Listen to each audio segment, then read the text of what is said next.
போலூர் அருகே உள்ள ஸ்ரீ வடபத்திர காளியம்மன் ஆலயத்தில் மகா கும்பாபிஷேகம் வெகு விமர்சையாக கொண்டாடப்பட்டது. இதில் திரளான பக்தர்கள் பங்கேற்றனர். திருவண்ணாமலை மாவட்டம் போலூர் அருகே உள்ள பொலசூர் கிராமத்தில் உள்ள அருள்மிகு ஸ்ரீ வடபத்திர காளியம்மன் கோவில் கட்டி மகா கும்பாபிஷேகம் வெகு விமர்சையாக நடைபெற்றது. மேலும் கிராம பொதுமக்கள் சார்பில் மகா கும்பாபிஷேக விழாவிற்கு யாகசாலை அமைத்து கணபதி ஹோமம், ஸ்ரீ லட்சுமி நவக்கிரக ஹோமம், கோபூஜை, புதிய சிலைக்கு கண் திறத்தல் உள்ளிட்ட ஹோமங்கள் நடைபெற்றது.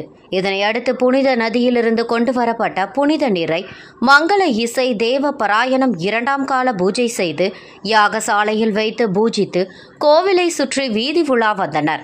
பின்னர் ஸ்ரீ வடபத்திர காளியம்மன் கோவிலில் மூலவருக்கு அபிஷேகம் செய்து புனித நீரை கொண்டு வந்து ராஜகோபுரத்தில் உள்ள கலசத்திற்கு புனித நீரை ஊற்றி கோவிலில் மகா கும்பாபிஷேகம் வெகு விமர்சையாக நடைபெற்றது. இதில் பக்தர்கள் கோவிந்தா கோவிந்தா என கோஷங்கள் எழுப்பினார்கள். பின்னர் புனித நீரை பக்தர்கள் மீது தெளிக்கப்பட்டன.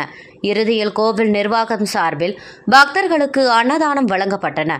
இதில் போலூர் சுற்றுவட்டார பகுதியை சேர்ந்த திரளான பக்தர்கள் பங்கேற்றனர். திருவண்ணாமலை மாவட்டம் போலூரிலிருந்து நமது செய்தியாளர் சேட்டு.